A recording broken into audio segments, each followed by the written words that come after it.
Stony Island Audio.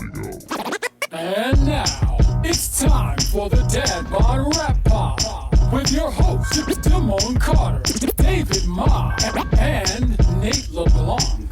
Three underground rap nerds walked into a bar.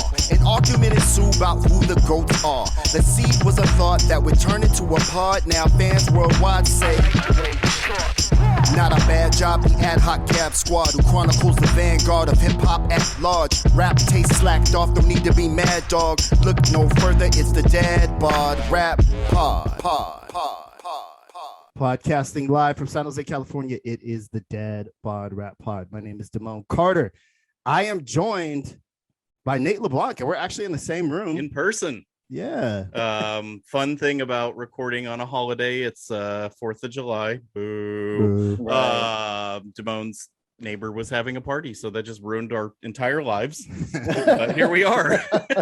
Captain Say the Dim, Nate LeBlanc came through, popped over to Nate's crib. Grateful to be here. And also joining us via satellite. Why does Dave look like he's like backstage at the Grammys? We're live here. Bruno Mars is shorter in person. Back to you, Demone. I'm feeling a little left out, you guys. I know. Yeah, but it's good to see you there. How's it going? Good to be here. Doing well. Unhappy 4th to you guys as well. I know. Yeah, it's nothing to celebrate at the moment. We actively were like, maybe I could do something on Sunday, but I'm not doing anything on the holiday. Yeah, right. Take that. Trumpets, totally. Like they care. Totally. I'm just gonna drink my feelings tonight. So. As the founding slavers would have wanted. All right. So yeah, good to be here with you guys. We're not participating in any official America celebrations. But everyone we tried to book as a guest was. Yeah. What is this rap cookout that's happening that we don't know about? I know. That must be happening in a cool city somewhere else. Right? America. Like Ghostface is making kielbasas and extra nutmeg. Yeah, exactly. Ghostface kielbasas. We only want 12%. I actually have a very brief story about not that exactly, but you'll see where I'm going with it. We were in Los Altos yesterday doing something with my parents, having lunch, and we went to Draeger's afterwards. It's like one of the best. It's like a beautiful supermarket. It's like a supermarket for rich people. So it's just like really beautiful produce, great deli and meats and stuff. I bought a beautiful flat iron steak and some other assorted stuff, but they had E40's ice cream. Did they? Oh, wow. Does anyone want to guess how much a pint of Goon the Spoon ice cream costs in Los Altos, California in $40? A little lower than that. It was the most expensive one in the store. $12? You're close. It was $10.50. Oh my god. And Denny's and Van Leeuwen, which are other like extremely high-end, high butterfat, really excellent ice creams coming in around more like the $9 mark, which is a lot for ice cream. Yeah. And I was, we were about a half hour away from home, so I wasn't sure if buying ice cream was a good idea. Anyway, I passed on it, but Lucia kept being like, just get it. It's content for the show. It really don't is. you want to talk about it on the show? And here I am talking about it on the show for free. Without doing that. Oh, I feel $3.40. I feel $3.40. I feel like had you had some, you would have been like, ooh. Yeah. Like as soon as you you guys be feeding each other right now with my spoon is full. Look at the dark clouds. Nice. Damn it. Los Altos going wild. Okay. I'll get some eventually. I feel like there's might be other spots where they're not like looking at it as like a sociological. I wonder how much of that they move out there. I would be probably surprised to know the numbers E40 does on his ice cream. Yeah, do they want like Goon themed ice cream in this store? It's interesting. Yeah. Thuggy Road, like what is it? Magazine Street instead of Rocky Road. I don't know. Okay. Does Snoop Dogg have an ice cream? He's got wine. I don't think he does. To be honest with you. Okay. Really? Yeah. I've never seen a Snoop ice cream. I've seen many of the wines. Yeah. 19 Crimes. That's right? true. The first one is adding so much sugar to the wine. Yo. Ouch.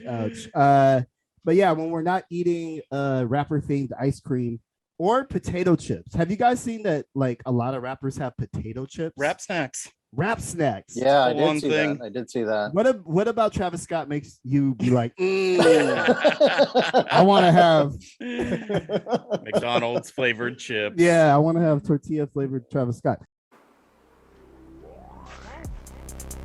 Yo, Bay Area heads, Bay Area adjacent heads, Northern Californians.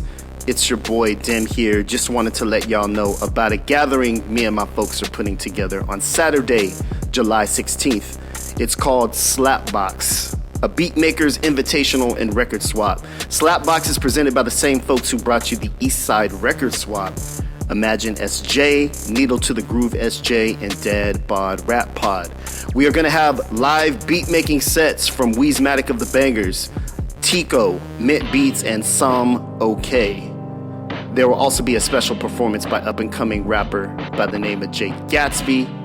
In addition to bringing together some of the illest button mashers in the area, we will also be hosting a record swap where vinyl lovers can cop fly shit from local wax purveyors. Come for the beats, stay for the breaks. It's Slapbox, Saturday, July 16th, 6 to 10 p.m. at the School of Arts and Culture in the heart of East San Jose. Did I mention this is a free event? Yeah, it's free, but the space is extremely limited. So go to bit.ly/slapboxtix. That's bit.ly/slapboxtix. Peace. All right. So this is an episode that we're doing today that is actually a long time coming. We are still working with a damage control agency about what happened with our Iron Man episode.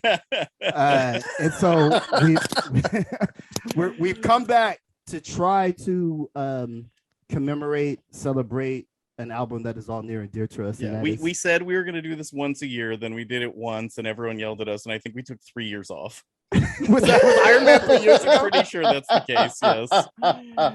That's hilarious. Yeah, we kind of got murdered on that one. Well, just to recap, we think Iron Man is very good, maybe not great, right. And there are some things we don't like about it, and that makes us idiots.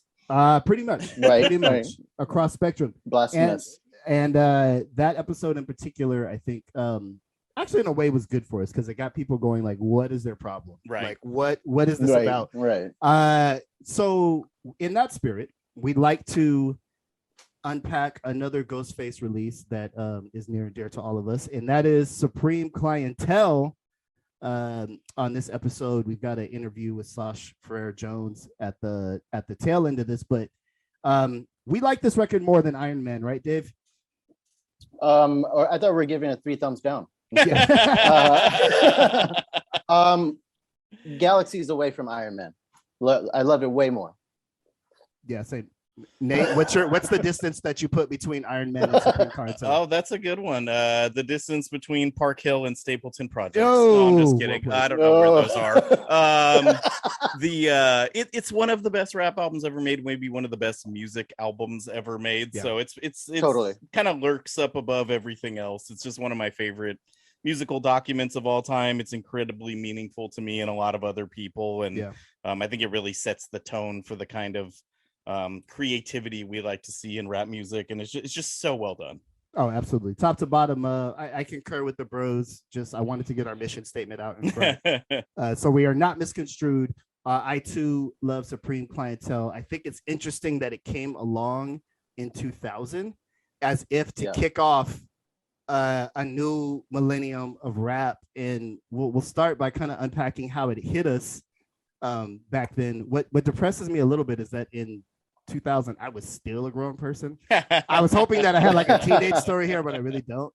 I was a whole ass person, but I remember Supreme Clientele coming out and feeling like this is the most Wu-Tangy thing that had ever happened. Ghostface was kind of like unsheathed and just spitting like crazy shit to the extent where I'm like, I need a book or something. I need something to unpack this. I felt instantly kind of unhip because I could usually follow a record a lot easier than Supreme Clientele is to follow at first. So to me, it was great. It was a new thing. Love the production. This is kind of one of the last gasps with some of RZA's best stuff. And I just remember trying to play it for some of the homies, and then being very, very derisive shout out to Smitty, my guy, who's good at being derisive.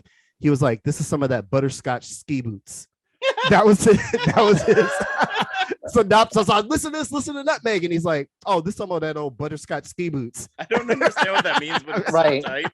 It actually sounds like something Ghostface would say on Supreme Clientele. Absolutely, Exactly. absolutely. Smitty sniffed it out. He thought that was weird. He thought it was the butter crunch joints. Yeah, the butter crunch joints.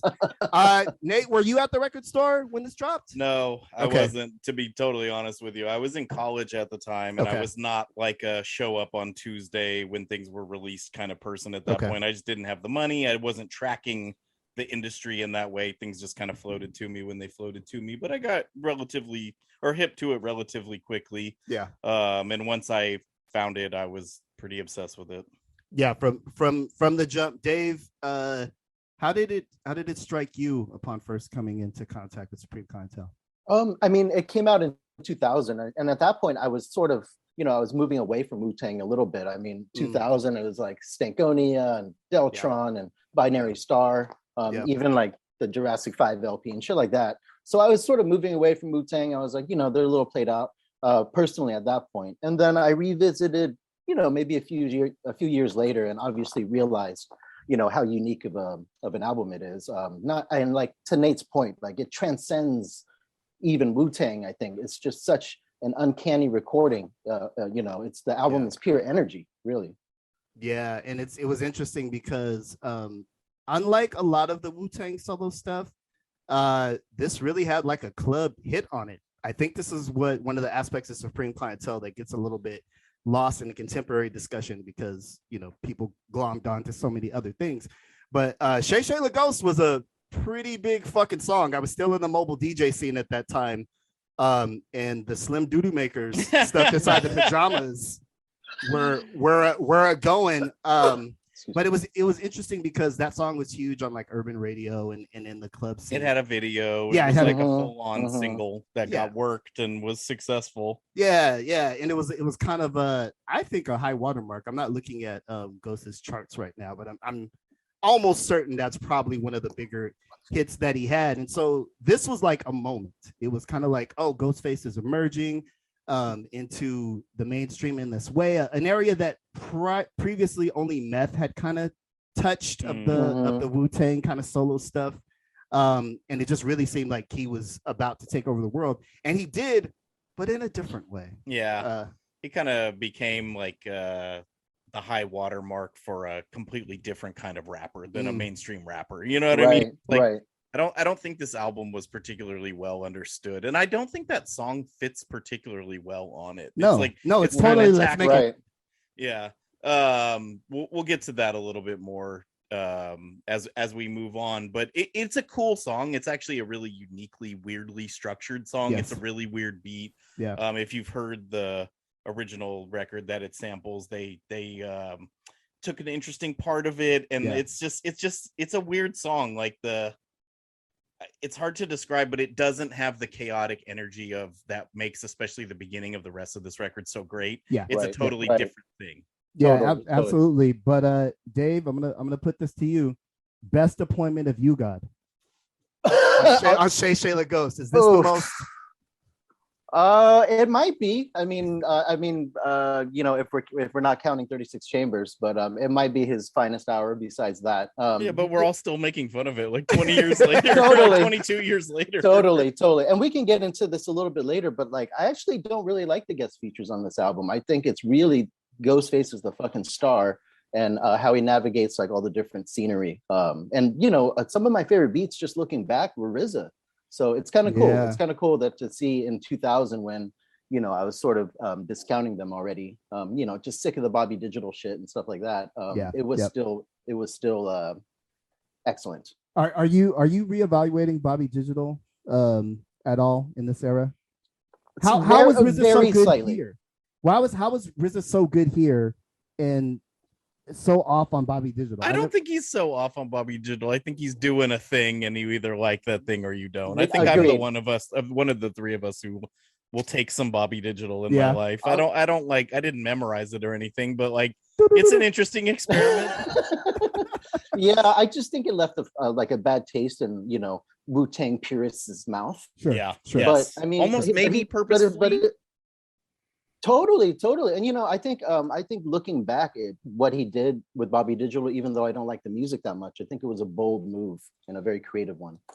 It's like he had just done this genius thing, right? Yeah. Of like branching everyone out, and then it's like his first major thing to do for himself after.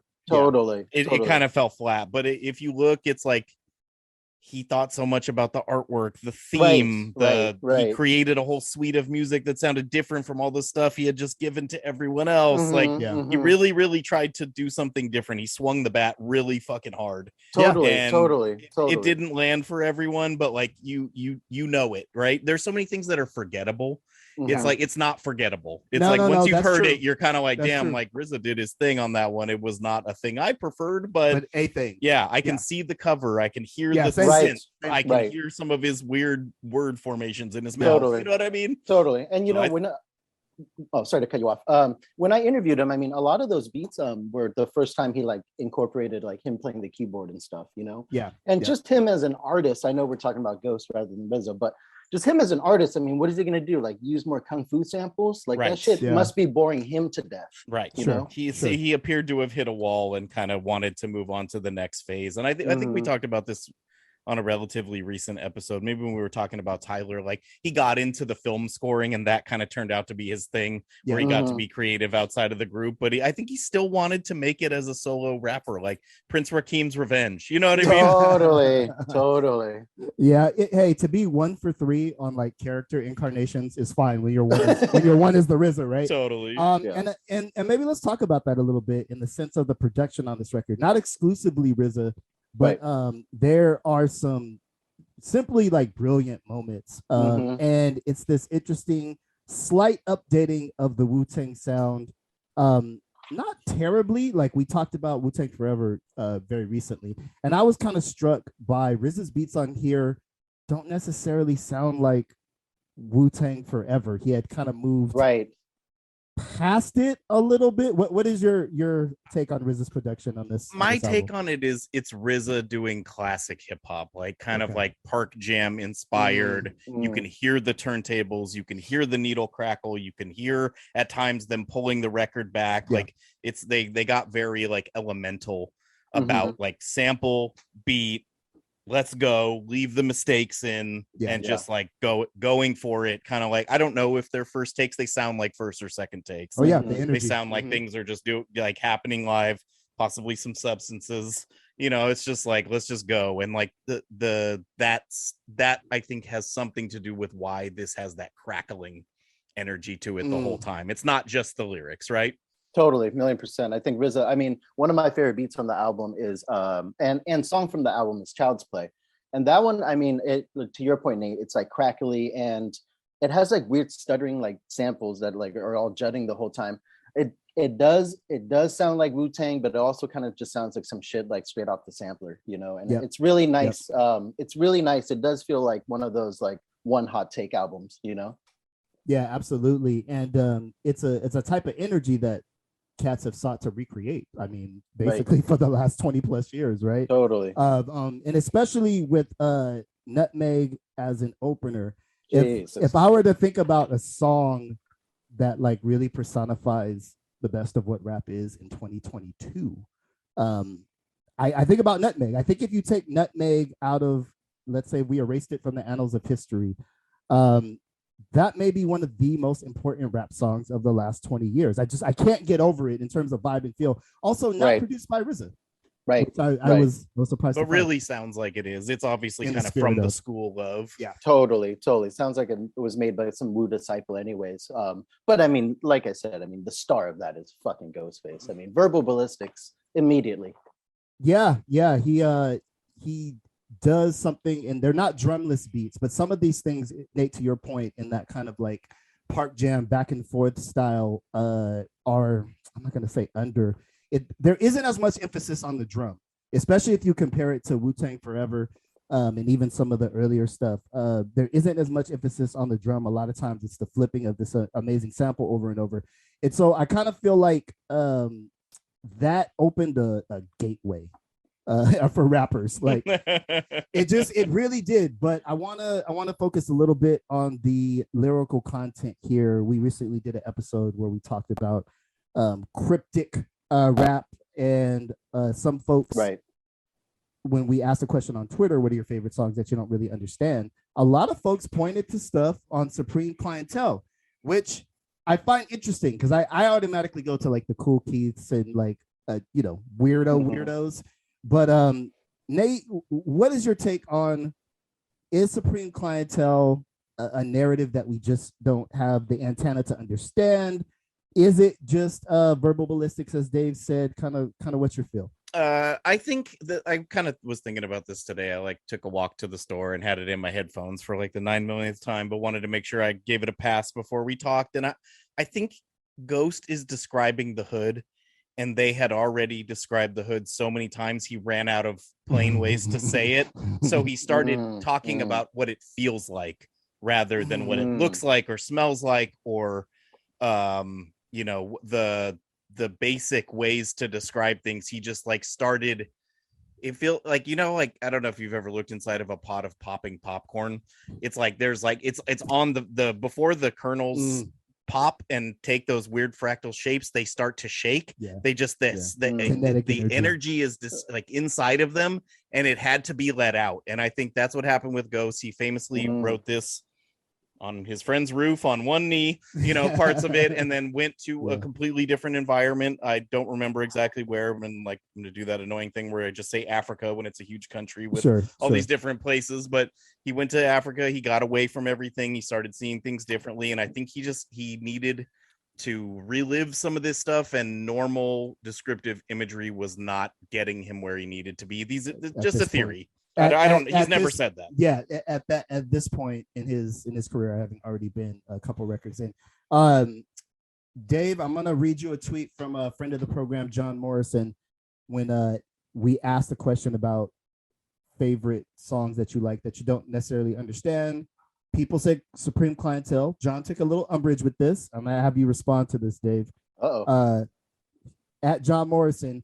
Can I just add that I think Supreme Clientele absolutely makes sense lyrically? I have a private theory that Ghost said that he was just saying shit because he either got tired of people asking him about it, or he knows that most people are just committed to not understanding it, which is a very interesting take.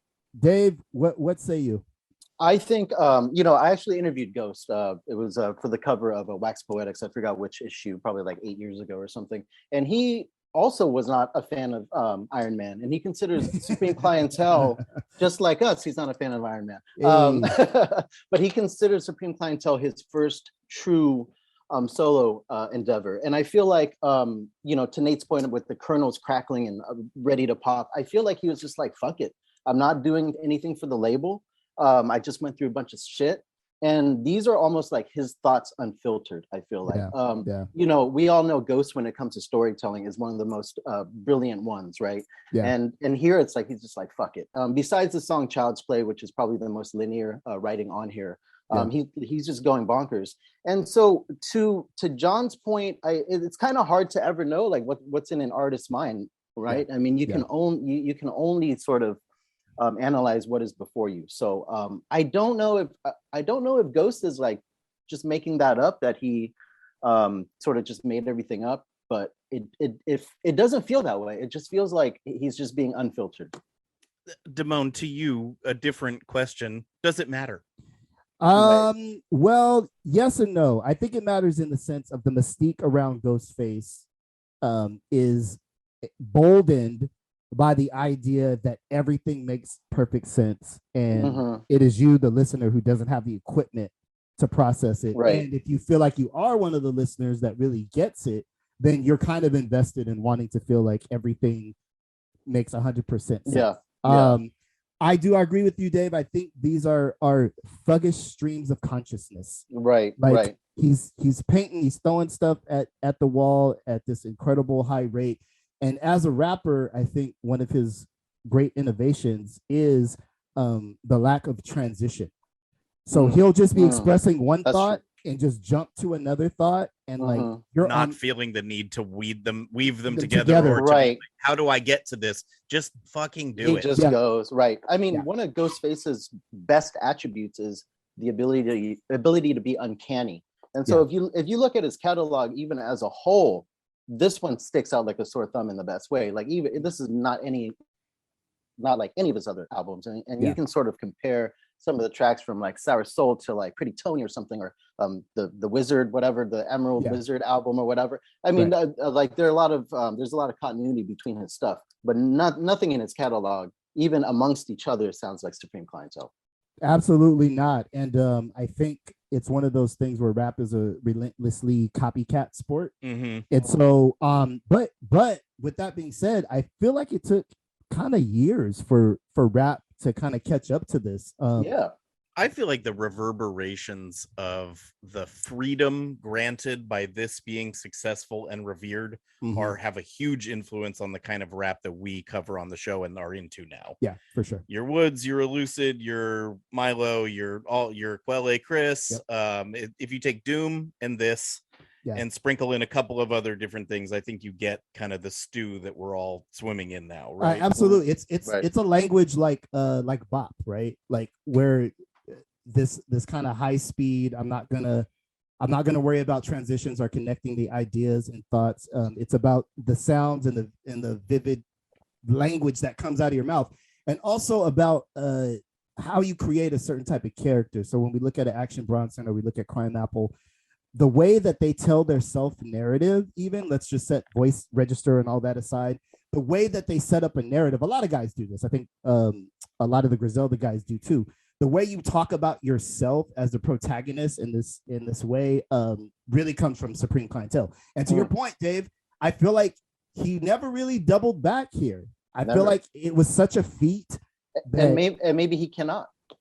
You know, maybe it was something that captured, just a moment of magic, which that's exactly what it sounds like. I mean, yeah, absolutely. He definitely kind of had that lightning in a bottle. It was a great time.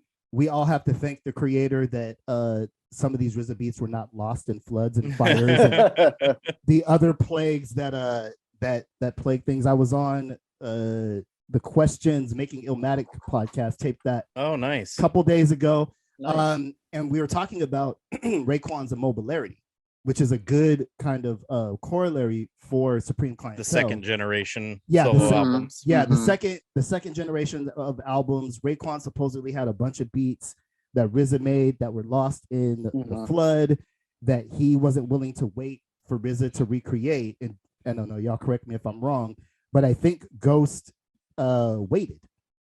And so he got some other stuff. Ray dropped some Mobilarity, which is not a terribly memorable album. I want to be fair to Ray and go back to it, but I remember being bitterly disappointed by it when it came out. And I always hold this album in kind of like the juxtaposition of where they both came from on Cuban Links to me, Supreme Clientele is not Cuban Links Part 2, but it's like a continuation. If you look at where rap is today, it's kind of like Cuban Links, Mafioso. Cuban Links gives you Griselda, and Supreme Clientele gives you the Vanguard. Right. What I think is interesting is how little Raekwon is on this. It's like I'm the co-pilot on your stuff, but when it's time to make I don't know any of the politics around this or where people were in their lives, but it's kind of interesting that they just is there one verse? Is he on one of the posse cuts? Yeah, he's on one. He's on Apollo Kids, which is an amazing song. Yeah, they on one song. Yeah, and they sound great together. Raps, but it's not like he was brought on to co-pilot, right? Yeah, exactly. But I think he's on Wu Banga too. Right? Is he? Okay, 2 verses. Yeah, which is my least favorite cut on here, actually. I think is that the one where it's like kind of like the posse cut and it has that good Redman verse? No, that is Buck 50. Oh, Buck 50. No, but this one is kind of the posse cut. I think Capadonna's on it, Jizza's on it. Jizza starts off. Yeah. And but I just kind of hated Jizza's verse and just the way his voice sounded. For me, this sort of exemplified how great he used to sound. Just the tone of his voice, right? Yeah. You know, I mean, 36 Chambers and of course Liquid Swords, but yeah, Jizza like leads off on Wu Banga, and I think we're gonna like get into our least favorite cut later or whatnot, but that one sort of stands out for me for sure. Well, let's talk about the features. Dave, you made an interesting point that you weren't in love with them. I think when I think about features on this record, my mind immediately goes to Buck 50 because it has that that concentric circle of Wu-Tang Def Squad, of which Method Man is in the middle, right? And so we get a really quality Redman verse on Buck 50, and I look at Supreme Clientele as almost some of RZA's last best rapping. Like I'm down for RZA's rapping on this. It's again like you're never gonna like include RZA's lyrics in like a letter to your wife, you know, like it's not like yeah, it's just like but some of his lines are insanely memorable. Oh, it's yeah, just like you cannot get it out of your head once you get it in, and for him to show up on here early and often as an MC is like to me a very charming like part of what you're getting when you put it on. It's not like I'm trying to use the forward button and skip around or edit things out. It's like I'll take it. I'll take the whole thing. And I do think he says some things very memorably on here that are just no one else could have even come close. Chop the weave off of bets. I mean, with RZA, it's like it's a lot of inflection, and I mean, this album, I mean, not to keep using this word, but it's just ballistic. So I mean, he really matches the energy, I felt. And I guess what I was saying is like, and this album, I might be wrong, but it's kind of one of the last times he's doing that, right? Like at some point he loses steam and isn't able to chop like this. But on this record in particular, I remember being kind of blown away. Like, oh, RZA still has it. Like he is still, Ghostface is rapping his ass off and RZA is like right there with him. But you're right, Dave. Ghost is the star here. Dave, you're on a desert island. What 3-song sequence from this album are you gonna have with you for the next 20 years?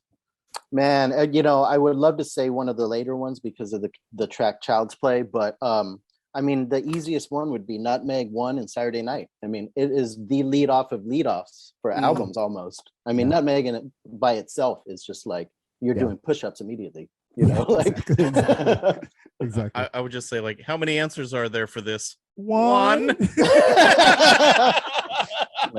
Yeah, I mean, because of where the skits are placed, it kind of fucks up the rest of the flows. That's what I was looking at. Like, I was like, yeah, I mean, I do think the skits on this are pretty good, and they are fairly memorable. Like the, you know, Who Would You F skit. I've always liked the song they're playing in the background. It's like that soul song where it's like rain, rain, go away. I gotta look up what that is, but I actually think the one where the old crackhead is like bargaining with them is pretty good. I like the My Name Is Knuckles one. Like I like them. They're part of the record, but you kind of can't put together a really good 3-song thing without getting them in the middle. You know what I mean? I picked the Grain, Buck 50, and Mighty Healthy, which is kind of like right after the start of the thing. I just feel like some of the samples that were used, again, I think you made a great point about taking it back to the old school. There are some really classic samples used here, but to amazing effect. Nothing that feels like boring or overdone. And so I know in my Supreme Clientele listening, that song sequences, I always feel like great albums have great 3 to 4 song sequences. Totally. Yeah, absolutely. Where it's like, absolutely. Oh my God. Yeah, the way they build on each other and the way like it's like that doesn't need to be said because I just said it kind of thing is like really important. Absolutely. So you're going 1, 2, 3, Nate? It's 2, 3, 4 technically, but I am. I even like the intro though. Yeah, I was gonna say the intro is money. It's that 70s cartoon Mighty Mouse type of thing. I'm a sucker for that, you know. It just reminds me of MF Doom, you know, like love that stuff. But I could do without the skits, even though to Nate's point, I think they're memorable. I think it sort of just breaks up the sort of flow of the album though. Like just fucking go into it, just like every other line goes into every other line. Yeah, I think we're still coming out of the skit era at this point. I think there was some unspoken mandate that you just had to have a certain amount of skits to make an album. 74 minutes on the disc, and when you give people an assignment, they're like, make an album that's this long. That's what you get. So it was a very weird time. I mean, there's the skit and an outro. I mean, come on. I know. Those both needed. Totally. Yeah. Pick one. So yeah, Dave, if you had to pick a quote unquote skip, then you're going skits. I'm gonna go skits or Wu Banga because just Jizza strikes me so weird on that song. His voice sounds that's interesting. We he- talked and a he's lot my about this favorite. album, Dave, and I'm glad you're breaking out some fresh takes. I didn't know that you weren't feeling Jizza on this. This is very interesting to me. He said something like digi stance, and it just sounds like why did like everybody has like $100 microphone and he has like the $1,000 microphone. It just sounds weird. Okay, interesting. I don't know. Okay, I have to re-listen to that. That's fair. I guess the only thing I would say is the Clyde Smith. I think it would have been cool at about 45 seconds, not 2.5 minutes of chopped and screwed. I know. Bargaining, but with that said, Nate, it's good for that genre. It's just funny. It's funny and memorable, and like that's why I think like this album is about where he lived and where he was from, and like it's the neighborhood characters. It's like that's what makes a neighborhood a neighborhood. It's not buildings. It's people, right? Right. My skipper is at times, to be completely honest, Shayla Ghost. Okay. Yeah, I'm not always in the mood for that. Like, yeah, agreed. Okay. They tried to freak me, but it was too nasty. Yeah. But I agree with you, Nate. I think that one actually kind of doesn't fit. Yeah. You know? It's like now we're in the club. Yeah, we made it. We drove from Staten Island. I want to be on the rooftop. I want to be in the gutter. I want to be, I want to be in Africa. I want to be in the weird visual plane where these lyrics are intersecting and making sense. Like now we're in the club, like with you, God. Yeah, I'm good. Put on a Rough Rider. Come on. Yeah, I guess I would have to say Wu Banga, not necessarily my favorite, but I feel like I like the beat, but it's just the placement of songs in general on this album is another reason why it's so great. And even when things I don't necessarily love as much as others, everything is properly placed. We talked quite a bit about Wu-Tang Forever and how that was bloated and oddly arranged with weird skits and things. I feel like everything on this record falls into place. I agree. Yeah. I mean, and I think that's part of what makes it so great. And I also think, and I think I might have said this on last week's episode, so apologies if I'm repeating myself, it starts out more abstract and then it gets to be more like classic Ghost storytelling. It doesn't he doesn't stay in that mindset. Like, I'll just keep calling it for the sake of argument for this second, the popcorn mindset the whole time. Eventually you have to put butter and salt on it and eat it, right? Make it it's like you can't like always be bursting, right? So, well, I mean, maybe less said on that the better. I can't, but it's just eventually it kind of calms down, is I guess what I'm trying to say, and that's part of what pacing and sequencing an album is about. It's like totally. I if you're making a mix, like, are you starting low and building up, or are you starting high and falling down? And I think in terms of abstractness, it gets more conceivable for normal people as you go further down the road. Oh, that's interesting. And also it kind of starts fast. Yes. Yeah, you know what I mean? Like the intro and Nutmeg really start off fast, and there's like an energy there. And also let's give props for Ghost along with Doom, really introducing the superhero aesthetic, like pre-Marvel universe. Totally. He was Tony Stark long before Robert Downey was. Yeah, exactly. Totally. Exactly. So, you know, very, very much ahead of its time. Let's talk about lasting impact. I mean, there's obviously everybody who has come along in the last 20 years has been touched by Bronson has made a low-key fortune, as has West Side Gun. But what are some of the other like long-term impacts of Supreme Clientele? I just think it gave smart, wordy rappers the permission to go there, and like, thank God. That's the kind of music that I like. That's what we're here to celebrate. That's what it's like, the more I do the show and the more I encounter all the kind of like underground rap luminaries that we have, the more I realize the people who are most successful artistically, perhaps not monetarily, Mhm. are the ones who realize there's no rules. Yeah. And it's like you Yeah. can do whatever the fuck you want, and like sometimes it will be successful and sometimes it won't be as successful, but if you're yourself to your fullest extent and you just make the kind of music that you think is relevant and needed in the world, then you will have made great art. And this is an example of someone doing that with the backing of a great producer and a team and a label, and really just making something an all-time classic by breaking every preconceived notion and realizing there are no rules, and he could say whatever the fuck he wanted, and thank God he did. Absolutely. Totally. Absolutely. Dave, long-term impacts of Supreme Clientele. I think obviously the him just being so abstract and the energy of this album kind of proves that you can do whatever the fuck you want, to Nate's point. And to your earlier point as well, I mean, you know, all the spawns that came from this album. If you look back and if you remove this and omit it from Ghostface's catalog, he still has a fucking wonderful career. Absolutely. But this, I mean, this one I think really defines him and puts it way over the top. And you can see it reverberate now, like you're saying, West Side Gun's fucking career. I mean, they have a song called 94 Ghost Shit. You know what I mean? Yeah. It's like Supreme Clientele. Yeah. right, exactly. Absolutely. What about you? Yeah, I feel like as a rapper and somebody who kind of pays attention to the evolution of rapping and how that happens, Supreme Clientele is incredibly influential in the sense that vivid wordplay and like street life come together in this way that they hadn't necessarily before. And I think that created a whole vortex of a lot of rappers to pour themselves through. It's kind of like, you know, I don't think Rock Marciano necessarily sounds like Ghostface, but he exists in the rift that Supreme Clientele opens up, right? It's like if you slowed everything way down and you made it more pimpy.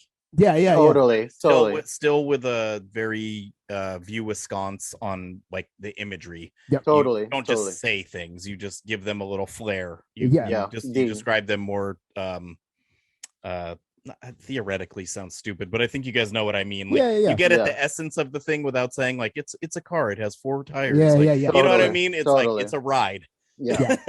It's still smoky, it's still street, it's fur coats. You know what I mean? Yeah. But it's just when people see the example, and I think rap works like this every time, people go, oh, that works. Let me try this. But what's amazing about this record and why it's truly influential, sometimes people glom on to what works because somebody's making money doing it. So I think rappers spent 15, 20 years copying Jay-Z because whatever he did enriched himself and it appeared to be like, oh, I can do that. I think with Supreme Clientele, you had to have loved rap to begin with. And then this kind of just pulled your coat to like, oh shit, it's absolutely wide open. What you can do with beats, what you can do with rhymes. And I feel like we're gonna continue to see that evolution. What I'm looking forward to, and I'm not one of these like, oh, I wish Ghost would do it again. I'm looking for like it's mid 20 plus years. What is that? What will be the next thing? Well, hasn't he teased Supreme Clientele 2? Oh, did he on the verses? This is a little mean, but it's kind of like how the Democrats use abortion as a fundraising thing rather than just making it a law. Doesn't he have to keep telling us that someday we're gonna get Supreme Clientele too, just to keep people engaged, right? Supreme Court too. Span the court. I feel bad immediately for saying it, but it's obviously on my mind for different reasons. But it's like, and Ray did Links 2 and did not embarrass himself. It's a good record. It is. It captured the essence of what made the original record great, but it's not as great, but it's a good record that makes that was not embarrassing. And like that's a huge accomplishment with these late in the game rap sequels. So I mean, I wish he would. I wish he would too. I wish a motherfucker would. Hearing the way his voice has aged though, maybe not a good idea. It's interesting because I'm just going to steal your term, Dave. Like, I don't think it could possibly be as ballistic, but what would it be? Like, is there a way to do this as like a Caw album where it's like a that would be slowly roiling braise of interesting ideas that like he cooks up rather than this firework insanity? Like, totally.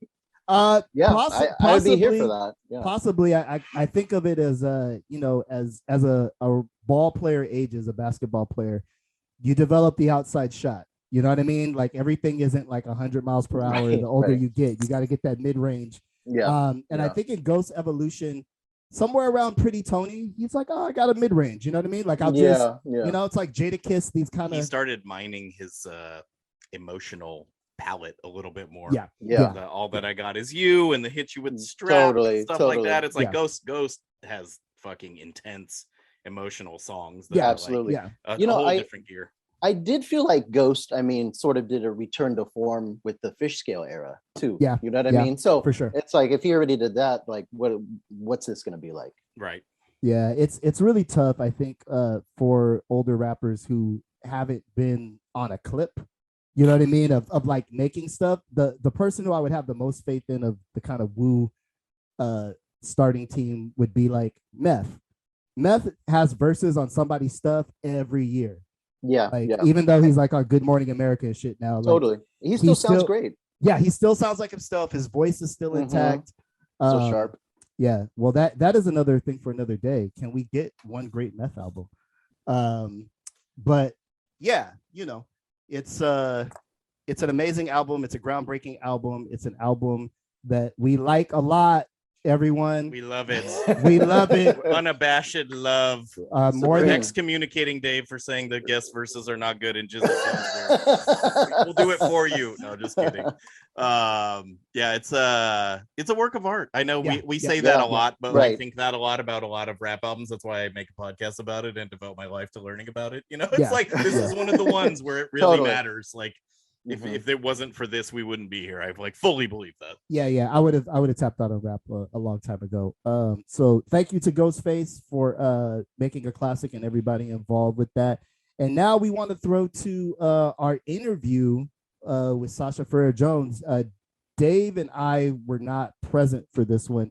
Unfortunately. But Nate, you were present. We'll check in with you on the other side. Let's all listen to this interview. Sasha Frere-Jones, Dad Bod Rap Pod.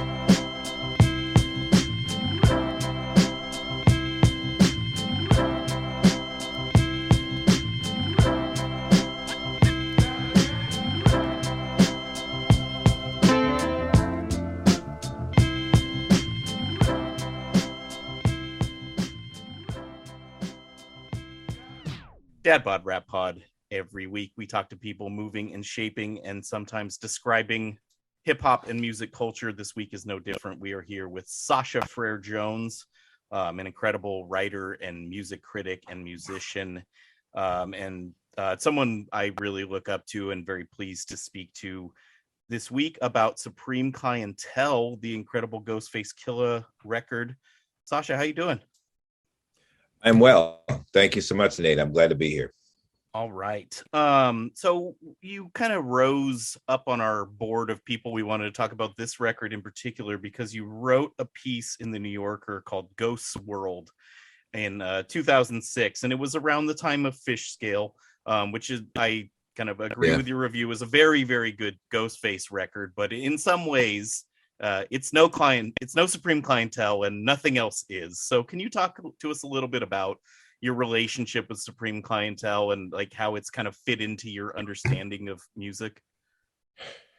Yeah, I mean, I have sort of a long, weird relationship with Wu-Tang. There's some fun stories I can tell, which I probably should tell now, because when else would I tell Let's do it. my Wu stories? But I don't remember they became. The first thing I did actually that I can send you the PDF. There in like 99 or 97, I did a long primer for the Wire by the Wu-Tang Clan. And that was back, when I did the Timbaland stuff, and this is very early in my writing career, and I was mostly just a guy in a band, and I didn't know if what I was gonna do with writing. But there weren't that many people around. I know that sounds insane, but there weren't that many people around to write about these topics for sort of fancy pants places, and I stumbled into it. Very unplanned, very, very unplanned. But because I certainly don't think that I know more about any of these things than anyone else. I just happened to end up in a certain position. And like I visited Timbaland a bunch of times, and that was just sort of luck, really. Not that many. I mean, it's weird to think we're talking about 25 years ago, but I can't even tell you, but like I can't even tell you how different it was. Right. There just weren't. We didn't really have an internet exactly, and people weren't. There was still huge resistance at places like the New York Times, New York, and all these other places to writing about stuff, which seems so strange now, but I got to tell you, it's true. Anyway, and I'm not trying to complain. I'm just like, that's the context. So anyway, we're in, yeah. So I was the guy who was like, sure, yeah, I'll write about these things. Everyone I know loves this stuff. Didn't feel particularly special or weird. I just, was able to do it. And so after I did that, the primer, I don't know, somehow the RZA just became aware of me, and then he asked me to write a bio for something, maybe the Bobby Digital record. I'm not. I think actually it might have been like a Killah Bees or like a American Cream Team. I don't know what the fuck it was, but it was something. and there was the office used to be in sort of the Garment District. I think that was the official 36 chamber studio or his studio. I don't pretend to know. And it was a really funny, it might have been for Tommy Boy, maybe.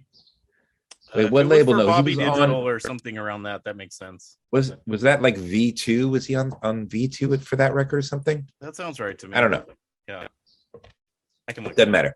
So I went there and I showed up, and two of the guys from the Cream Team were there playing chess. The drink machine only had like apple juice. There was no alcohol or weed there. I was very impressed by that. But the RZA was nowhere to be seen. And I waited around for like 4 hours. He kept texting, or did we have whatever texting we then? I did don't know. back Maybe then. Yeah, calling his maybe he was assistant or calling something from payphones. Didn't show up. I came back the next day, same thing, couple of hours, didn't show up. But he was very polite, paid me, even though I didn't write it. So I kind of like had a warm feeling about the Wu situation, because I've been through a lot of worse things with reporting, and I was like, I love the Wu. And everybody did. But Ghostface was always the guy who sort of, I mean, I love them all.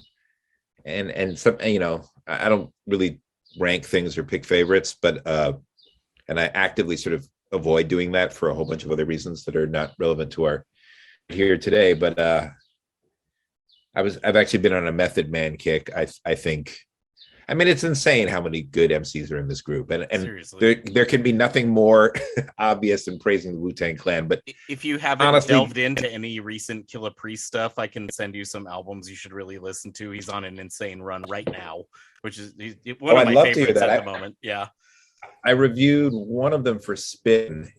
Heavy, what's it called? Heavy something? Heavy Mental. Yeah, I reviewed that one. Yeah. Anyway, so, but Ghost always, I don't know.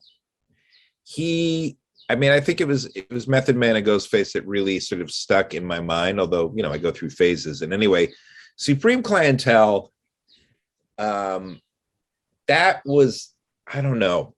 It's funny, I just listened to it, and I have the same reaction every time, which is kind of like, how did they get away with this? Because things were less supervised. I mean, you've still got all of this money in the music business because of the CD boom. So there's tons of money for these insane projects that like one A&R guy green lights, and then he's constantly holding back the suits. But like, it doesn't really matter because everyone's just hemorrhaging money. So like, okay, if one of the Wu projects is 20, 30,000, nobody fucking cares because they haven't actually spent that much on them. Not that I have any idea what anyone spent on these records, but I'm not imagining it was a lot of money. And so Supreme Clientele comes out at this moment where we've got huge rap hits, like big fucking rap hits. Everyone is now comfortable with the idea of rap as popular music. Okay, nobody's that scared anymore. We got Snoop. We have all this stuff happening. Eminem's in the picture. Like, I forget exactly, what is this, 2000, 2001, when this come out? Right. So, okay, we've got a lot of stars, and the market fear is dying down, although that took longer than anyone would have thought. I would have thought.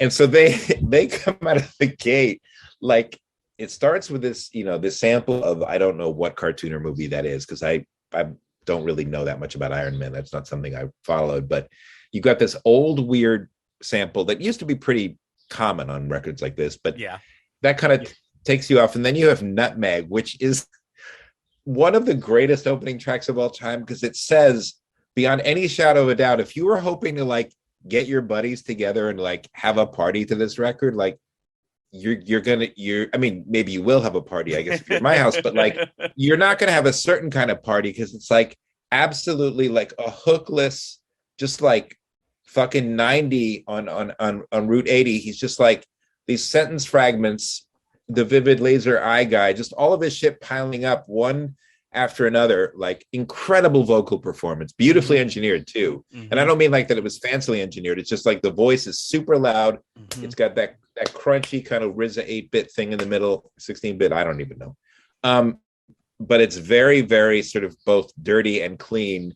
And he just charging at you, saying these words. And like at no point in that song do they give you anything to hang on to. Like, not that it has to be about something, but rap until records like this, like usually songs were about things, even if it was something dumb, like you'd be insulting, you'd be even EPMD, like you'd be bragging and boasting or something. Like rapping about rapping, very common in right, that time. exactly. You'd be like, going after someone else and talking about how UTFO or weird or some shit. But like all of that is gone. Like there's what is this fucking song about? Not even about Nutmeg. Like it's not about anything. That's so funny. I would as a nerd now it's about language, right? It's about vivid imagery, but I don't think they intellectualized it. I think it's about slick talk, really. It's just Ghostface going for it. I think it's I see this record especially through the lens of playing music, and I think it's very intellectualized at the level of how carefully he writes, but also, he approaches this very much like a musician, and people I think get tired of hearing the jazz thing over and over. And I understand that because rap isn't jazz. That said, he's got a bunch of rhymes that he's been carrying around. RZA puts on the beat, unless this is mathematics. I don't remember who did this one. I think it's RZA. Puts up the beat and he just goes in the same way that, like, if you walk into a certain kind of session and, and there aren't that many ground rules and you don't know what you're doing, your first take, you will probably just, play and see what happens. And this whole record has that feeling of first or second take, like, let's go. And on this one, he just had a lot of lyrics that he liked and they just went together, and like that was it. That there was no reason to over conceptualize it. Although I think the rhymes within themselves are so carefully put together, and I think all those little scraps mean something, but it's not like he had it, the idea, the word about is kind of like a curse when you're talking around music, because music isn't about anything really. And especially when it comes to the Wu-Tang Clan, like, although vivid laser eye guy, like pretty good way of describing himself, since he's so good at mentioning and noticing. But you've got Nutmeg, crazy way to begin this record. Yes, absurd. But it also does have think it defines the record, because people are like, oh, Supreme Clientele, the record where Ghostface doesn't make sense, or where everything is this wacky wordplay. But that's not really what the record is once you get into it. I think in fact, if he has an sort of an MTV hit or a pop hit of any kind, it's on this record. It's Shea the Ghost. Yeah. And a great You Got appearance, really fucking great. Yeah, run right through it. And then Apollo Kids, and Mighty Healthy, like absolute, just sort of like that sort of woo, like over caffeinated, coked out, like what is going on? Like probably a little stronger than caffeine, but yeah, exactly. But that sense of like, you can feel like RZA chopping up the sample and then being like, okay, fuck it, and like instead of actually putting together a song, which sometimes he would put together something more layered, like Cream or something. This album has that, like, okay, I've got one or two sounds, okay, go. Yep. And then it just like blasts out of that's it, they go. in Like he such a gets those great beautiful way, horn. in such a great way. Before it devolves a little and becomes lazy, it's like everyone is going maximum effort here. It's there's nothing lazy about it. And it has the feeling of almost like early rock and roll in that the sounds are all really beautifully put together. I don't know what that's about. I think it's a combination of like very kind of like mid-fi samples and like very beautifully recorded vocals, which is one of my favorite things about major label rap records from this period. Is you've got engineers who came in a very different time doing R&B and shit in the 80s, where like there was a really high bar for the technical excellence, and then these guys come into the studio, and half the time, you know, like it's like the story that when I found out about how the drums for Secra MCs were done, there's a whole book that never came out, and I have to do something here. I'll give you one of these stories now, maybe my favorite, but Rod Way, the studio, the guy for Green Street who engineered Secra MCs, the reason the drums have that incredible sound is that there was a band, I think they were called Anvil, I might be wrong. They were trying to chase Back in Black. They were trying to get the drum sounds from Back in Black. And so he had this whole chain of delays set up. So he had those drum sounds up, and then Run DMC came in and he was like, what are you just have a drum machine? That's it? And so he put it through that the chain of delays that was set up for this drum set, which is why it sounds so fucking cool. But he absolutely was not in, like, I love that overlap. Like he wasn't dying to do a rap record or even thinking that much about it. It happened to be what was there. Right. So people who are trained on jazz or R&B and blues, whatever they're trained on, end up in a situation where somebody's walking in with a drum machine. And so, but you know, by 2000, obviously people know what rap is. I'm sure the engineers knew what they were doing, but, I mean that they were familiar with rap, but you know, you've got this really, you know, you've got mics in a situation that are, they've been put together around pop and jazz singers. So you're recording these guys in really beautiful fidelity, but they're also just charging ahead with this crazy, crunchy digital nonsense under them. And that sense of momentum is the one word. If you had to cut all of this, which I wouldn't blame you, and just use one word, like this album just goes so fucking hard. Yeah. And it's impossible in the Wu universe, the Wu cinematic universe, to pick favorites, because even as much as I love this, I find myself being incredibly happy when, like, oh, here's Raekwon, like, okay, I want to hear that voice, and then I hear someone else's voice. It's nice to have some relief from the then I think about the people I miss, and I'm like, this could have some more ODB. I think he's still alive at this point. But in terms of it, I mean, the skits I forgot the whole skit about, you know, who they wanted to sleep with. I was like, that doesn't wear well at all. It doesn't, but the song they're playing in the background of it is so great. It's like you can focus on that, as I did today. I listened to it backwards because I've listened to it forward so many times, and I ended up around there right before we had to hop on. And what are they playing in the background? It's like an old R&B song, and like it's like Rain, Rain, Go Away. I don't know exactly which song it is. I have to look it up in a minute, but the crackheads get.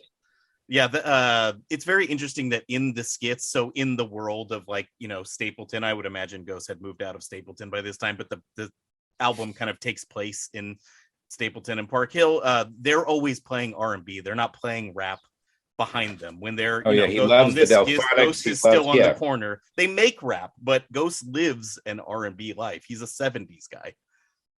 Yeah, he loves the Delphonics. He's always, you know, he's talking about it, rapping over it. It's always Teddy Pendergrass. I love that about him. And there's an interesting thing about, I don't know at what point I did this. I think when I reviewed the W or the Woo. What's that album called? After was it Iron Flag? Iron Flag is around. At some point I looked up the sales statistics, and Wu-Tang Forever, because it was a double CD, you know, was registered as selling more, but like there are no really big selling Wu-Tang records. They're very well known, famous, and beloved, but there aren't that many hits. There are barely really any hits, you know. The best known records have sold pretty well, and maybe at this point, you know, 20 years later, they've sold a bit more, but they've always been like a name that people love, but they're not really a commercial force. Right.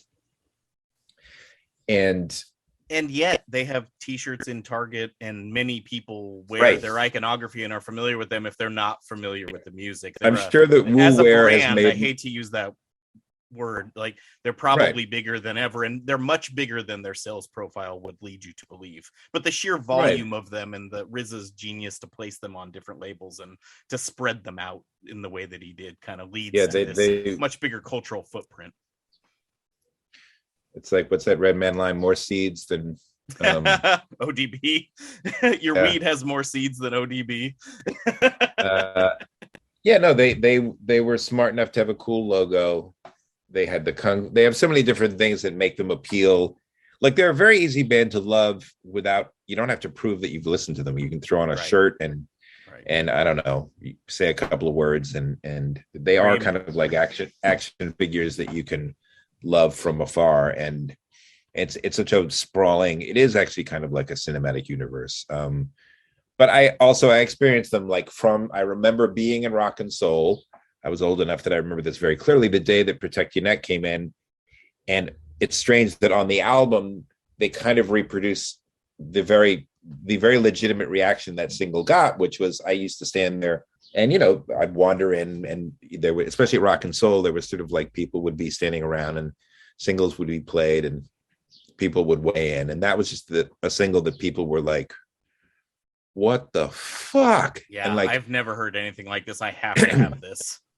I just remember it so clearly. And then I remember coming in, and soon after that, the album came out, and these guys where you couldn't see their faces were on the cover. And I was just like, whoa, we haven't had anything like this. What are these guys doing? Wu-Tang is just Wu-Tang. Like it, obviously you've got like the Mariah collaboration. That's, my stepdaughter knows that Old Dirty verse. Yeah. But like mostly it stayed where it was. It didn't go anywhere. And that's really interesting too, that, it feels a little bit, and also like there weren't that, it's not like the Velvet Underground where you've got a band that a million people wanted to imitate and there's nothing quite like it. It's more like nobody really tried to imitate the Wu, not really. Like nobody, it's just so much itself, and it's so, especially Ghost, like it's so over the top impressive in terms of the writing and the delivery, and like no one has really ever copied Ghost. I mean, I know that, what's his name? Action Bronson borrowed way too much from him. But at the end of the day, like he pulled it back and ended up, being his own kind of like good natured, Bronson. Yeah. Like, I actually quite like him, but it was funny when he was trying to say that he hadn't borrowed anything from Ghostface. I was like, he painted himself into a corner with that. I was like, that's like you're caught coming out of the convenience store with 2,500 fireballs. It's like, no, I came in with these. No, I had these already. It's like you don't sound like Ghostface. Like you picked the most unique rapper to rip off, right? And you just happened to end up with that flow and yeah. Sure, and that, you did, my guy. Surrealist flair and that set of references and that tone of voice.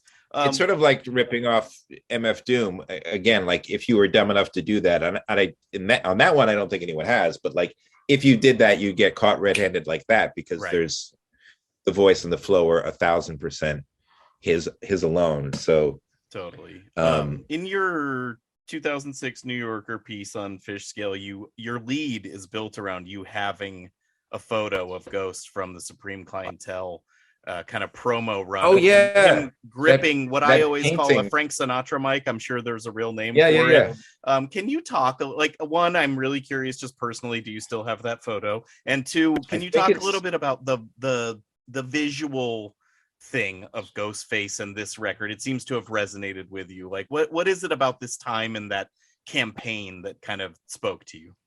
That was, again, so that you got the major label, you got this weird, and so there's an art department that like they're really into the chrome font that they had, and someone's like, I'm going to do a retro thing, which actually makes no particular sense for this record, but they went in and they made it looks great. And I remember like it used to have a silver inset in the jewel case. That's one of my favorite things about it. I haven't kept many of my CDs, but I've always kept that one, and the silver inlay is so cool.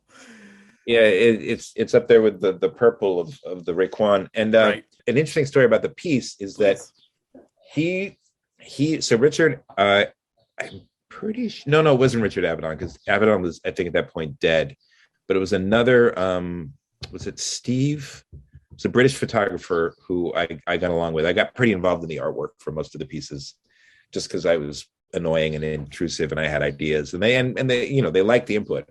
I wasn't involved in the shoot, but I heard afterwards from the photographer that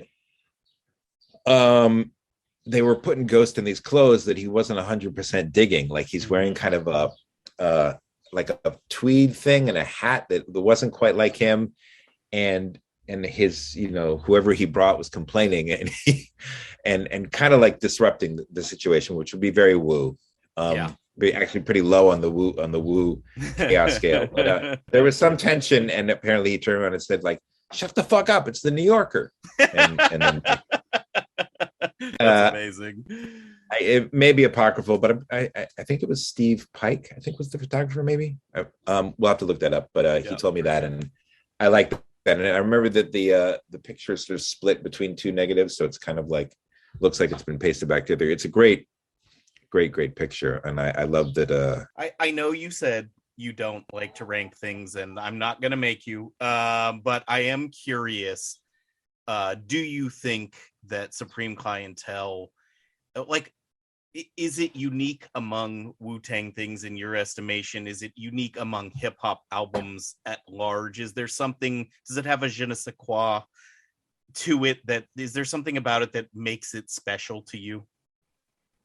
Yeah, I mean, I don't like ranking things, but that's because I'm, in some ways, it's another form of sobriety for me. Like I used to love ranking things, and it led to a place psychologically and spiritually that I think is a bad place. Okay. But of course, I'm always wanting, I think as long as you throw away your ranking, it can be useful. That's interesting. And with Wu-Tang records, because there's so many fucking Wu-Tang records, like it's not a bad idea to have somebody tell you, like, okay, start with these 18 records and then you can move on. Yeah, I think it doesn't have necessarily the best verses or beats or anything like that, but there is something about how alive. I think the reason I would tell somebody to start with this record, possibly, if not like the first album or whatever, I don't know, is that, and I wouldn't say something like To Cal, which I also love, is because it has this sense of, it's insane how much energy is captured on this record. It's insane how every song feels like they're having the best time. Everything is just sonically perfect. Nothing really goes on too long. Nothing really fails. Like there's no real bummer on here. I mean, the skits are sort of take him or leave him, but actually the Crackhead skit is kind of interesting. I think it's actually pretty funny. And the negotiation they have with him, like it's actually very sort of loving, this exchange they have. I don't know how staged or real it is. I assume it's pretty staged. The penultimate track being the "My Name Is Knuckles" guy too. Like I'm a big skit skipper. I listen to the skits once on a record and then never again. And I actually listen to most of these skits. I think they're fairly well done for what they are. And they put you in the world. Yeah, Wu-Tang skits are fascinating because they're so. I mean, you know, the skits on the first album are the greatest skits ever recorded. They're so unbelievably disturbing and weird that they're really, after that, nobody. 13-year-old me thought the torture skit was probably the funniest, most interesting, most horrifying thing I'd ever heard. Yeah. I wasn't that young, but I definitely was thinking, like, okay, as with a lot of the Wu thing, I'm like, how did the record company, like, who cleared the way for them? I don't know if it was Steve at Loud, but like somebody made it okay for them to be who they were. And remember, a funny thing is there was that brief moment of horror rap where you had the Grave Diggers and Children of the Corn and whoever the hell else. You know, there was this idea for a moment that rap would be scary, and that's what I thought the artwork on the Wu-Tang record was, this cheesy horror rap thing. And like Onyx was out there. There was a weird sort of like cheesy, and I didn't really like Onyx, and there was like a cheesy kind of like yelling rap moment, and it was very, you know, the Timbalands, and like it was kind of hard to see what went with what and where things were going. And I think that's why I reacted a little bit funny to the artwork on the cover, because it seemed really sort of weird and phony. And also I'd never seen a rap album where you couldn't see somebody's face. So I didn't understand what was up with that. Now I think it looks really cool because I love them. But anyway, I do think Supreme Clientele is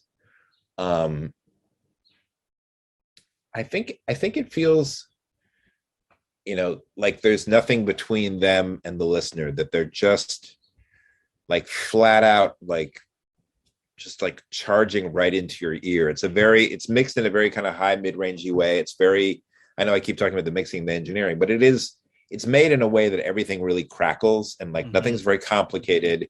It's sort of like the Buzzcocks, singles going steady or something. Really, it's just like, yeah, it hits you, and there's no huge posse track really. There's no, it just, I don't know. It still feels completely as sort of wired as it did the day that I first heard it. And I just love records that make me, my favorite reaction to music is what, like, yeah. like what made you, what was going on that this was the set of things you put together? Like sometimes you have a song where you can, okay, so Biggie dies, Puffy's like, let's use the Police sample. Okay, that makes sense to me, and actually turned out pretty great.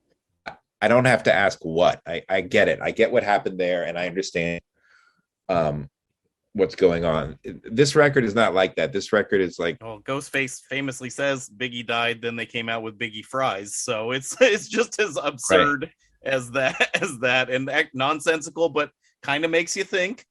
The term I'm using is, it's so audacious, right? It's just like, it's so audacious to remove the sentences from meaning. It's so audacious to just back that record in the main mix and let us hear it. It's just there's just so many choices that are so bold, and it's just swagger on a record in a way that kind of doesn't come back. Like, you talk a lot about the first generation of Wu solo records. There's not huge public narrative about the second round of Wu solo records, and this is the one that sets apart from the group. Sasha, thank you so much for sharing your perspective on this amazing record. Great stories, and we really appreciate my pleasure. Your take on it. I would like to recommend your Substack to our more adventurous listeners.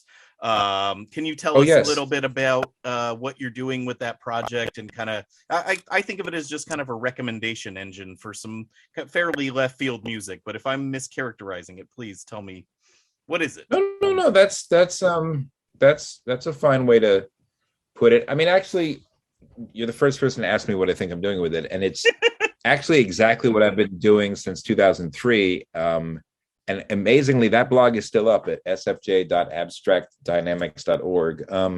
I post photos. The photos are actually a big part of it, and people don't usually mention them, but I started taking photos 20 years ago, and so each post they're all your photos. Every single, I think I need to make that more clear. I think every you do, to be honest. I consider myself pretty hip to these things, and I just didn't realize it. Yeah. Every single post ever has all been my photos. Okay, that's really interesting. And then, I mean, there have been some interviews and essays, but it's 3 years old now. And over the course, especially of the pandemic, it became clear that what I wanted to do, because I have, lots of sort of paid gigs I have to get done, what I could do and wanted to do and what people wanted to read was something immediate that was based like recommendations. I call them enthusiasms, but recommendations is fine. And a couple of weeks ago, we started making it regular on Mondays, which weirdly had a huge lift because I didn't expect this. And I think I didn't even, I was wrong. I was like, I don't think this is a big deal, but it is. And people, they're really comforted by it like happening regularly. I have a weekly podcast. I understand this psychology on both sides. Yeah, it's now, I'm not going to claim that I understood it, but now I get it. And I like keeping myself honest. So on Sunday night, I've got to, if it's not already together, and sometimes it is, sometimes it isn't. But yeah, I like to do these longer interviews. There's a Swedish guy named Civilist Javel who I've just interviewed. I like to take some time with those and get people who aren't I mean, like David Grubbs has been interviewed, and so is Tasha. But like, you know, I like to go as long as I can and go back and forth. And those are the only ones where they do all the artwork, and I don't do any of it. Okay. Which sometimes they're a little bit like, why do I have to send you 4 photos? And I'm like, you can just choose, you can It's whatever a you whole want, thing. anything on your phone, stock photos, memes, anything. Okay. But yeah, it's the photos. I say it's photos and enthusiasms, but sometimes there are longer bits, which during the pandemic, I wrote a couple of longer essays because there was just more time. Those have been fewer on the ground, but and the whole thing is on paywall, but obviously it's nice if people pay us because it helps. But you know, I'm always going to keep it without a paywall. Awesome. Well, thank you so much for Sure. taking some time to sit down with us.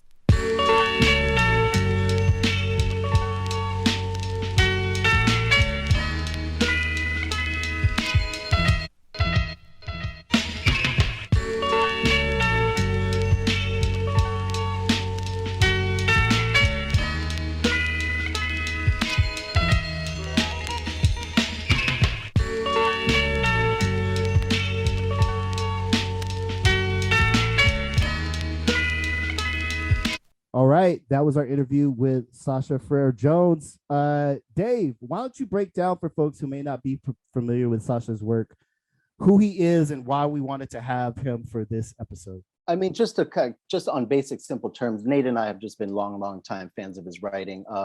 He is a journalist, and in this interview, you'll also hear that he's a musician, and so there's a lot of insight to be gained. But I mean, I have just been a fanboy of his work. Specifically with the New Yorker, and he also wrote a wonderful piece on Ghostface, which sort of sparked the interest for us to bring him on the program. And just really glad to get his insight. I mean, he's not just regarding rap music, just his writing in general regarding all other genres really touches me, and has always just like, you know, really been moving. So I'm really glad to get an ear, a moment of his time and get his ear, and really glad to hear Nate chop it up with him. Nate, how was that? It was amazing, dude. Like, thank you for doing all the legwork to secure the interview. And like, when I'm telling you, like, I milked the shit out of this. We had oats, we had almond, we had fucking cashew milk. Like, I was just like trying to keep him on the phone. Like, I was just like, this might be the only time we ever get to talk. Yeah. Like Dave set up so beautifully. Like, you guys know, I'm obsessed with the New Yorker, and that he was the New Yorker's main music critic who covered kind of popular music, especially urban or whatever, you know, hip hop, frankly, and a bunch of other stuff that was big at the time, at a time that was really formative for me when I was like, you know, okay, I'm gonna try to be somebody in this world. He was one of the people I was like, I really like the way that he approaches this. He's very thoughtful. He has good music theory stuff in his writing, but not too wonky or annoying. Like, and just like, it just a really good writer, and a really deep, thoughtful person who's been through a lot and talks about it very openly. Shortly before he was on with us, he was on my buddy Jason P. Woodbury's podcast Transmissions, which is also on Talk House. So label mates, affiliates of ours, and they talked so much about recovery and their spiritual practices, and just like it was like insane. And I was like, oh, I kind of want to have like a fun rap conversation with him. Like, we got that out of our system. So there's a bunch of stuff that didn't make the edit that just really meaningful to me to kind of have discourse with him on. And I ended up sending him an email of, I think, about 20 current rap albums, and I did the thing I do with anyone who I, you know, want to impress or care about or want to like be like, here, we know all the good stuff, like, here, take it from us. I was just like, take this, if you like any of it, let me know what you liked about it, and I'll send you 10 more. Totally. You know what I mean? Like, I don't do that for just anyone. Like, this was a long email, so it was fun for me to put that together. That's and it just it's fun to talk about Supreme Clientele. He had great takes. He had some interesting stuff I hadn't thought about, and it's just cool, man. It's like, you know, didn't think I'd be chopping it up with someone on that level when we started this, you know. Absolutely. And I'll be honest, as we record this, I still haven't heard the interview, but I'm sure it's mad enlightening. And I like that, you know, I'm always been skeptical when non-rap publications would take on rap things, because it can be hit or miss, right? I mean, now it's kind of different because all the writer bros are freelance, and there's plenty of knowledgeable writers, but I definitely feel like there was an era where if I wasn't familiar with the name, I'm like, is this Dreamhampton? Is this, you know what I mean? I'd be like, who is this? And I came to know Sasha as one of those names. Like, oh, okay. Seems like he's hip to what this genre was all about, which is not always the case in major publications. Yeah. So yeah, that was our Supreme Clientele episode. Thanks to Sasha for coming on.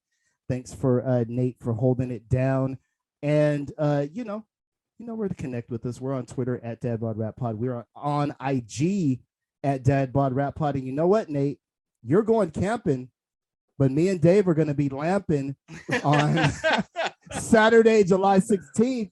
It's Slapbox Live Beat Invitational and Record Swap at the School of Arts and Culture in the heart of East San Jose. If you're in the Bay, if you are Bay adjacent, come on down. It's a free event. You can learn all about it if you go to Reimagine SJ on Instagram. I got information there. You can get your tickets, which are actually free. It's a free deal. If you came to the East Side Record Swap, similar vibes. We're going to have some record vendors come out. Needle to the Groove is co-presenting our boy Square Wheezy. Weezmatic to y'all is going to be doing a live beat set along with some friends. So come on out. Dave may give you a mushroom under the Portobello. He's got some new creminis. Are you guys going to Slapbox? Yes or no? Put it on the line now with everyone listening. I wouldn't Slapbox Dave because I feel like he's quicker than me. He has crazy footwork. Watch his footwork. Yeah, I've heard about Dave's basketball prowess, and I've never seen it, but people have talked to me in like hushed tones. There's been a couple times where the basketball game got kind of heated, and you kind of see Dave square up and start looking people up and down, and you're like, oh shit. Dave can throw. Yeah. So I don't want any of that smoke. I'm just happy to be working with Weezy of the Bangers, old friend, and really getting to connect with the local live beat making scene. Yeah, that's super cool. Totally. Let me know how it goes. Absolutely. I will be in the forest. For LeBlanc Fest, right? Yeah, it's like kind of like a 35 extremely loud people all trying to talk at once and eat as much as we can over a weekend. So yeah, looking forward to it. Always an important part of my calendar, and I'm actually taking the whole week off work and we're gonna go do some other little trips around. So sick. Yeah, kind of a little summer getaway. So that should be good. And yeah, I just think I'm sorry, I don't have my glasses. Oh, last thoughts on Supreme Clientele. Summarizing. Last thoughts on the Supreme Court. Clarence Thomas is a piece of shit. Should have listened to Anita Hill. Yeah, did not believe women in the 90s. Oh my God! Insurrection. I like Brett Favre more than Brett Kavanaugh. What the hell? That was possible. At any point, Supreme Clientele is the most important rap record of the last 22 years in the sense that the underground lane that exists in that we kind of the waters that we swim in, the broth that we swim in was seasoned by Supreme I kept Clientele. waiting. When is Demone gonna season everyone's broth? Here for it. Just got the miso on deck. What about you, Nate? Last thoughts on Supreme Clientele? I think Supreme Clientele is a very special, unique record that kind of acts as like a foundational sacred text for the current vanguard of underground hip hop. And you can't discount Doom's influence as well. But the other really important thing is Supreme Clientele. And we're just lucky that this exists in the form that it does. A lot of weird shit had to happen for it to get to us. And I don't know if it can ever be topped or seconded or reimagined. Right. It just doesn't need to be. It's just it's good the way it is, and I just don't feel that way about that many records. Dave, last thoughts. Yes, it's hard to be topped. It's equal maybe, but top probably not. And just as a longtime listener, I'm just happy that it exists, and it's something that I can always go back to. And I've been elated for 20 years over it. And frankly, it makes everything else look scampy. No. That was so tight. Oh man. Oh, that's funny. Just see, even that you don't understand how long I puzzled over shit like that, because as a rapper up until that time, I'm sorry, this is the last as a rapper up until that time, even the earlier Wu-Tang stuff was easier to follow, right? My man's got bigger dimes, son, your shit is scampy. It makes sense. It makes sense when you put together the context and you kind of think about how it's said. but nobody had talked that crazy with that much confidence. Right. Like, I should know what Scampy meant. Right. Like, Totally. So Scampy is both Skimpy, yeah, and it's made out of Shrimpish. shrimp. So Oh. it's Yeah, small, it's right? it's so genius. nice. Yeah, It's okay. We're all on the genius. same page. yeah. Yeah. Yes. Here's my hot take. The Wes Anderson film Moonrise Kingdom is Mhm. basically Child's Play. Oh, It's like jeez. these two little, not little kids, old Yeah, yeah, enough to Yeah. be starting to think about the Yeah. Right, opposite right. sex, go off into the woods and kind of Oh set up man. their own life. And Yeah. Should you there be know. like a Wizard of Oz thing where we do Child's Play with Moonrise Kingdom? Oh, that would be dope. The Pink Floyd Wizard of Oz thing. Yeah. So anyway, Ghost Anderson. yeah, it's just, you know, a weird thing of like, not that many people want to make art about like the interior lives of children that way. Oh, And okay. both Yeah. of them approach it from this kind of hopeful, Yeah. Mhm. quaint, but Yeah. still descriptive. Yeah. You have Yeah. to think about what's going on. It's a weird rap song. It's Totally. always been one of Dave's favorite songs. I love that song. It, you know, it sounds weird now to say after I just said that. It always makes me think of Dave when I hear it. But when I watched Moonrise Kingdom, I was like, only one other thing has ever reminded me of Yeah, this. giving and you that it's energy. Oh, it's that's so that song. interesting. Yeah. That is so Yeah, interesting. It's wholesome. It's wholesome and sentimental. You know, Yes. often an album that is just fucking crazy. you know? Totally. Which is a gear that Ghost has. Right. Ghost can Right. get Totally. really homey and sentimental. And when we saw of Mikes and Men, the doc, and you understood kind of what he went through in his home growing up, Mhm. Right. it makes a lot of sense. Like he has this emotional core that a lot of the other Wu-Tang members don't necessarily have. Mhm. And that's another thing that sets us apart. That's a great now I got to go watch Moonrise Kingdom again without my children. Yes. Weird movie to watch with your You kids. don't want to watch that with Yeah. your kids. Yeah. I'm like, you better never get lost in the forest, goddamn. You think Ed Norton's mad?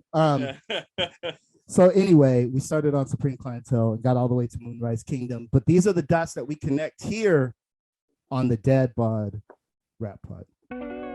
What's good, Dad Bod Rap Pod listeners? It's your boy, Dem1, government name Demone Carter, here to tell you why you should most definitely subscribe to the Dad Bod Rap Pod Patreon. If you're anywhere near my age bracket, you're probably saying to yourself, what the fuck is a Patreon? All right, that's a fair question. Patreon is a platform where we post exclusive content for folks who subscribe.